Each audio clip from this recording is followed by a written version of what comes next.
back and forth. But yes, finally we are live here. So just a Good moment. experience for all of us. Okay, great. I think, Saris, maybe you can put it on the angels groups and etc. that we are live with Nandini here. So yes. Hi Nandini, welcome. Hi, Uh, good afternoon, and thank hi. you. Yes, a very good afternoon to you, Nandini.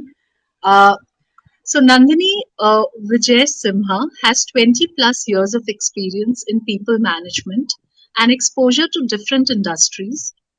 She is an empathetic people's leader for HR, a certified ICF coach, mastering in women empowerment with exceptional networking skills. Nandini is a senior HR and operations professional who has restructured processes and rolled out strategies that have successfully resulted in faster hiring, enhanced quality of hire, and improved engagement of people.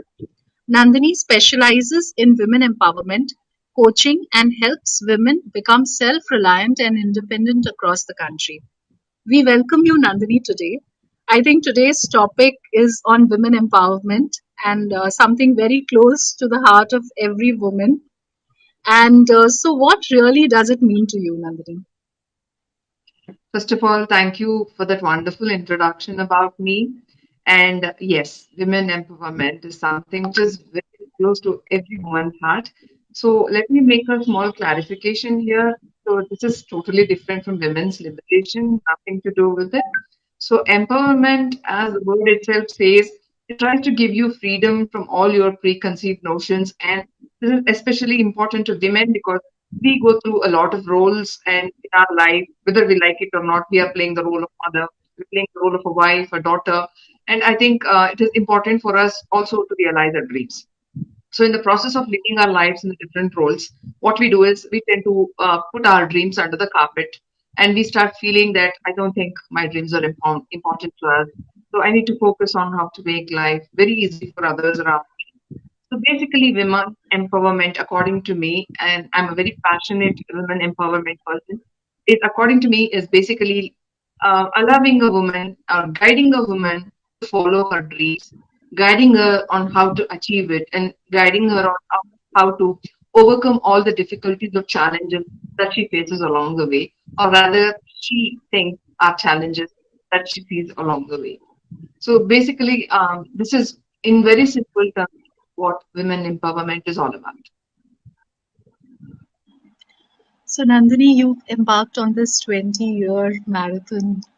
So, what were really some of the obstacles that you came across, and what were those pivotal decisions that you took?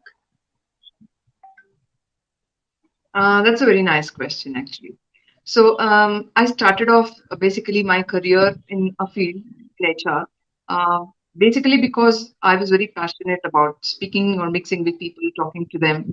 And along the journey, I realized that there are a lot of things that challenge you. Like once you get married, you have responsibilities at home. You have to actually take a look at some of the things at home, like are you catering to your family? You know, it's expected of you as a woman. So, are you fulfilling those needs? Otherwise, are you ready to face the taunts at home? Are you ready to face the cold stares? Not every woman is emotionally strong enough to face all this to overcome around these things. So, these are some of the challenges I also faced. My family, of course, was very supportive, but it is a lot of the guilt factor within you as a woman, basically, to work against your own self. So those were something. So if you're climbing up the ladder, you need to put in longer hours at work. So is my family okay with it? I never bothered to ask them are they okay with it because they never had a problem with it. So are you ready to put in those long hours? Are you ready to take off on certain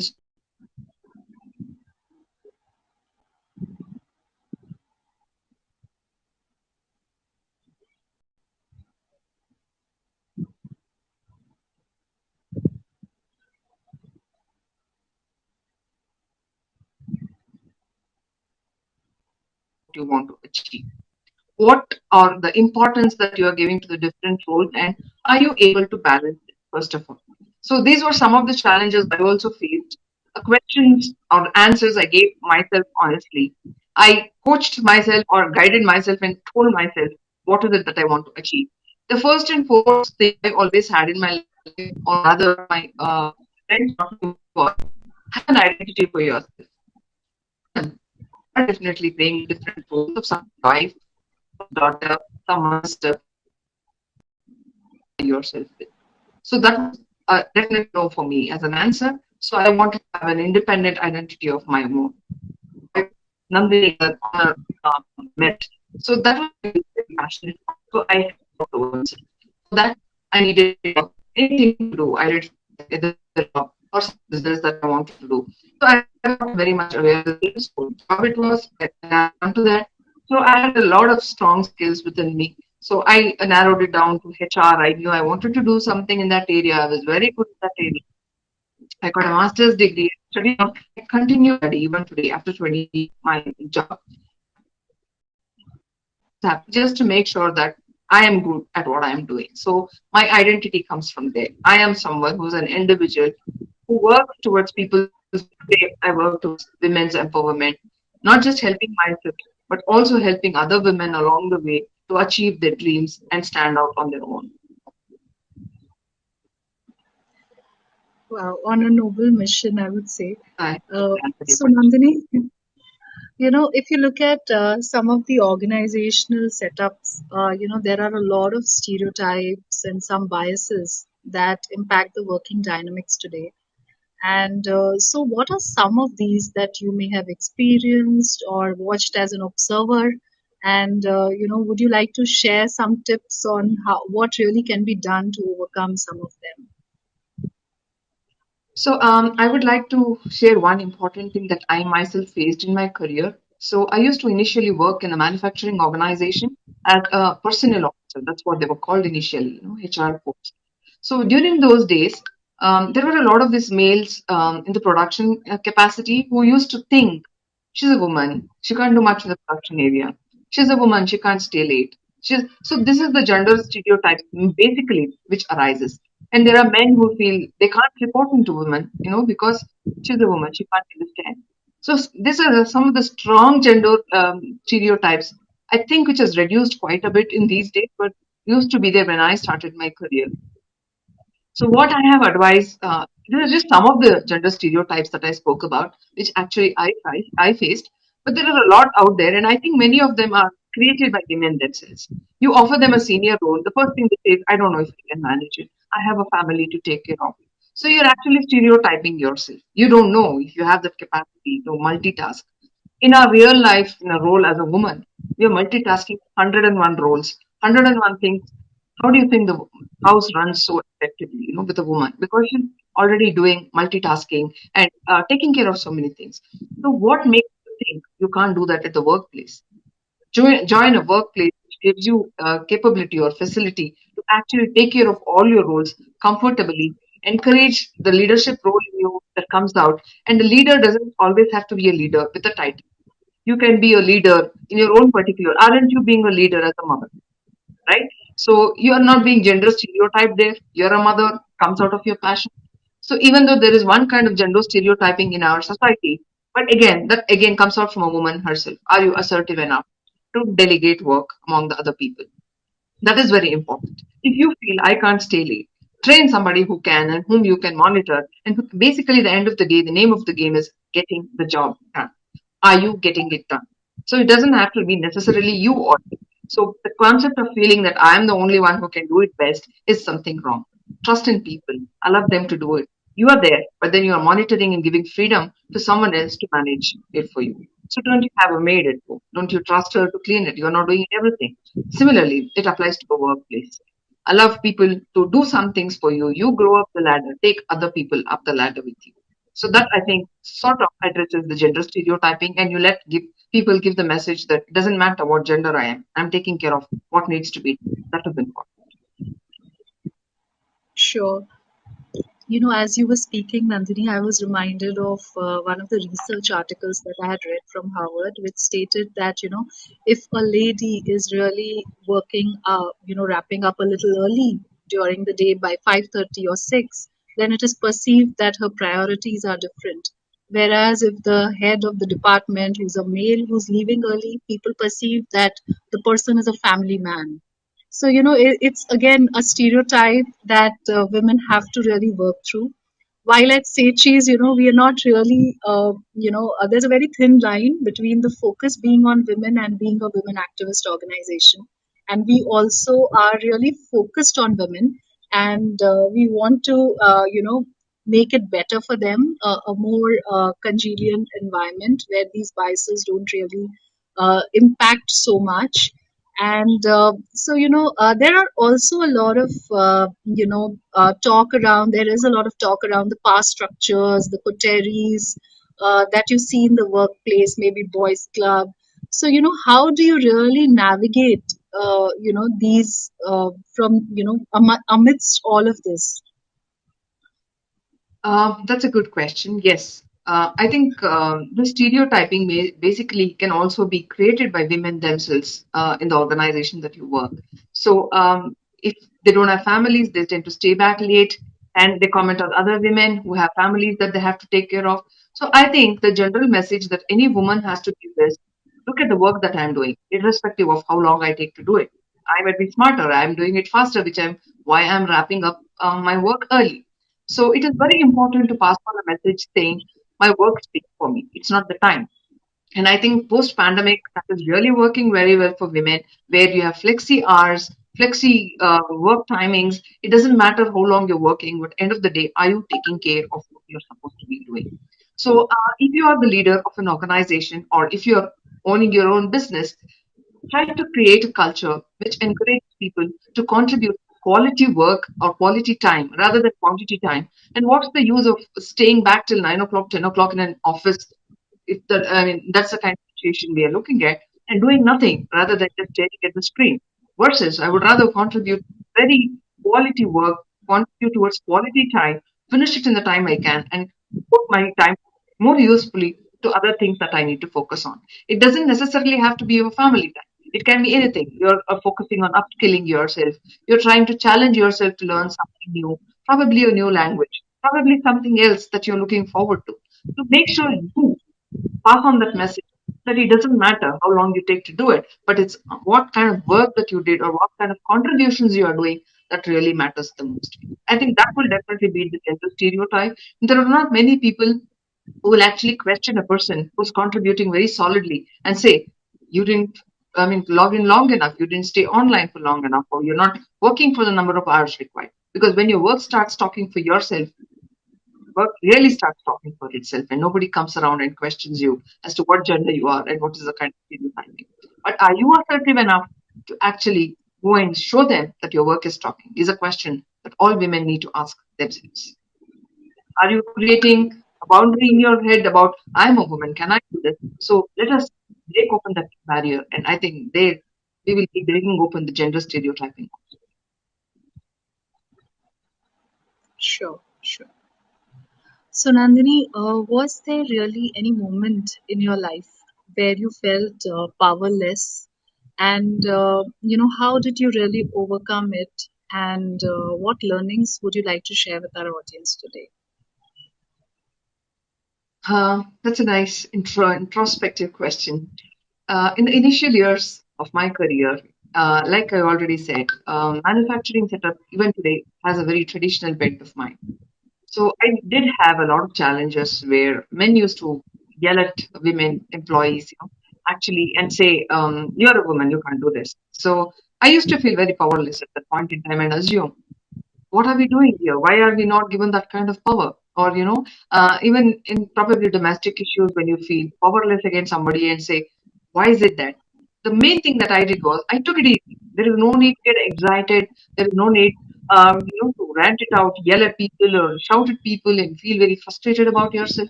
No, I worked through it calmly. I said, I have this particular thing to work on.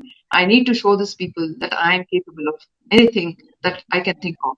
My mind is the only thing which stops me. So I work through it patiently, and I think that really helps me overcome those situations. And majorly, what we women do as mistakes is get emotional about situations, which we should not. There are a lot of events in our life which makes us feel very powerless, angry, frustrated, trying to pull your hair. What is it I'm doing? Why am I not getting recognition? You'll get your time. Just work around it, talk to people calmly. Might be a child, might be anything where you feel, I really can't put my message across to people. They don't listen to me. They will put it across the way you have to put it. And your tone makes the difference. You don't have to be angry, aggressive, rude, but just be assertive in the way you speak to people. They will wake up, stand up, and listen to you. That's something that I have experienced in my own life. Your work, and like I say, the way you put things across puts the message to them what kind of a person you are, irrespective of your gender.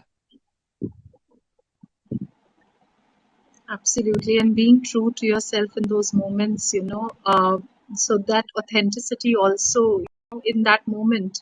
So I was also reading that, and I've also had those powerless moments, and wherever I've felt that powerless moment, there has been something possibly inauthentic, which may be very subtle, but it's really important to recognize that and work on it. So uh, that's really a great point. And so Nandini, Right. how do we get more women to come onto leadership positions? Because when we see right from there's a lot of data around it that from entry level to senior leadership position 50% nearly is a drop that we observe. So, what can really be done about this? What are your views? Um, this is a very pet topic of mine. So, this is something I talk to many women in my organization too, where I tell them all the biases lie in our head as women. I had my own mother who was working, like I told you. I mean, one of my earlier messages that she was a working woman and she has refused a lot of promotions only because she felt she couldn't manage her home. And I think that's a kind of feeling that travels down women across many generations even today. So, what we need to understand is we have to chart down where exactly is the point where we feel, stumped. Why is it I'm feeling hesitant to take up this role in a leadership role if I'm capable of it? Two, three things to ask is, am I ready for this leadership role? Do I have the capacity? If I do, what is stopping me? If it is something like, identify all the areas of challenges that you are facing. So, put it down into smaller points. So, for example, it might be as simple as I might not be able to be there for my family. So, how do I work around it? So, the first thing you need to do is, are there somebody around it who will help you during that situation where you're not able to be around for your child or your medical emergency? How do I work around it? Or do I work in an organization which gives me a flexibility to attend to that particular situation and come back to my role, diversify my role for a little bit, come back again, focus on what I'm supposed to do? So in the process, what you're doing is you're also empowering a lot of women around you. So if let me say there are certain challenges like I have to work late, I can't cook. So why don't you identify someone who can do that for you in the evening? You are giving an employment to another lady in the process. You're freeing up your time. You're making yourself available for a role which needs a little bit more of your time. So that it's like a chain, food chain. You empower somebody else. That person empowers somebody else. So you're giving employment to multiple people under you, even it be a small kind of activity like hiring someone who can cook for you, hiring somebody who can knead atta for you to make chapatis, or even identify colleagues at work who can help you with certain things, which will empower you to become a leader, create more leaders under you, and in the process, create a stronger organization or a place of work that you have created. And there are a lot of employment opportunities in the process you can give to many women who can become financially independent. So this is something you can, all women can think of, and to just make them feel assured, I mean, reassured about it.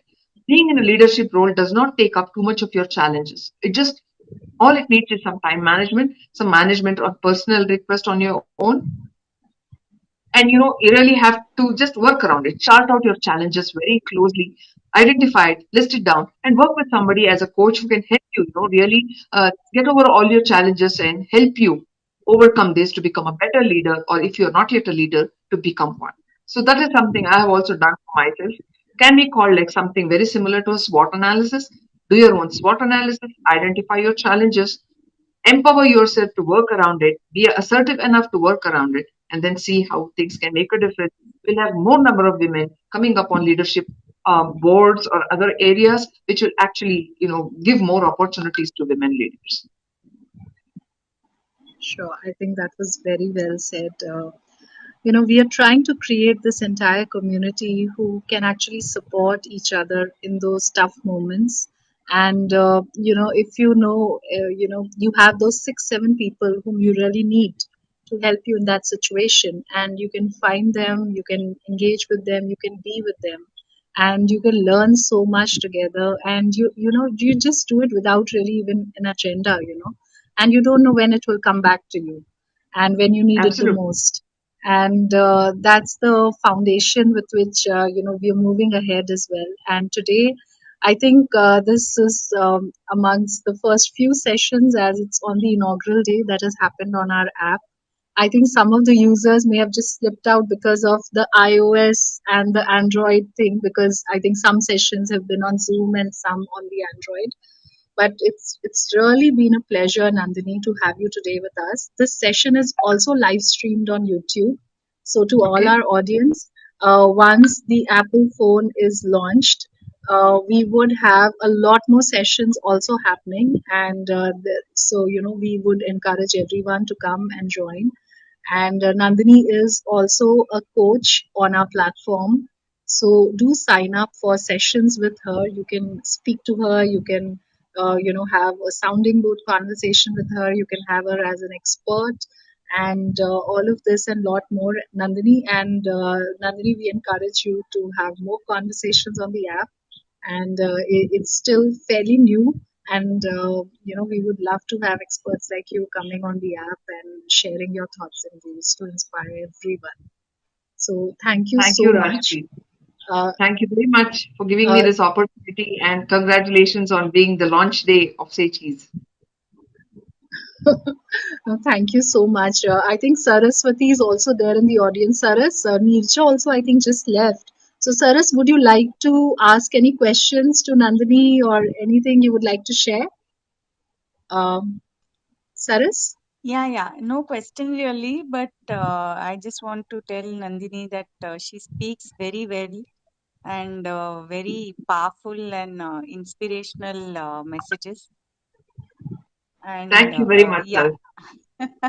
and whatever you say, I think it resonates, and it's something which all of us have experienced. So our belief is that every woman has her own story, has her own struggles, has her own achievements, and of course with you, we just need to inspire them to just do that much better for themselves and others. Absolutely. So I always believe women have a lot more talents that they don't show, and if everything comes out, I don't see why absolutely, all of us should come yeah. off. Thank you very much for your compliments, Alice. Thank you, Thank you for thank you joining so us much. today, Nandini. See you. Do join us for more sessions. Bye. Thank Thank you. you. And I would just like to remind Bye. people that I have a masterclass scheduled on the 16th, I think, on the app itself. If anybody is interested to hear me or talk to me or share what their challenges are, I would like to help them on the masterclass. You guys check it out on the app. You'll be able to find me having a masterclass scheduled on 16th of January. Thank you very much. Wow, that'll be great. And we would encourage a lot of viewers to join the master session with Nandini, and learn and benefit and share it with your friends. Spread a word and do join us.